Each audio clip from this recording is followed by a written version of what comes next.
आज्ञा जुहार स्वागत करुचे कौशल फैक्टर फिर गोटे ब्लॉग चलो बुलीजा एपिसोड निके। आज हूँ बरगढ़ दिवस आज पवित्र दिन में बरगढ़ टाउन ओमेश कॉलेज सामने नुआ फुड बजारटे ओपन होचे जहाँ के फुड कोर्ट बोली कह जाउचे।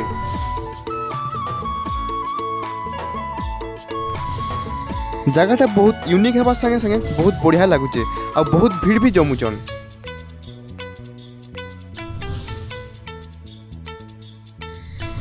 आई फुड बजारटा पूरा देखबार के गले भीतरटा कोर्ट बागी दिशुचे। इ जगह आप बहुत प्रकार बढ़िया बढ़िया टाइप खाना फास्ट फुड माने खाई पारबे।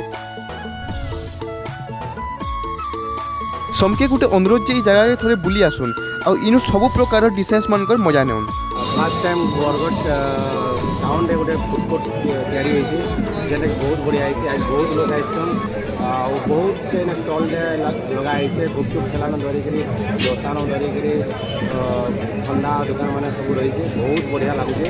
आ प्रकृत में एंता टाउन रे गोटे रहबार कथा जेनटा कि बरगढ़ करिছে बढ़िया लगुचे। इवनिंग टाइम रे आबार लगे थोड़ा दिन भल लगुचे। Thank you.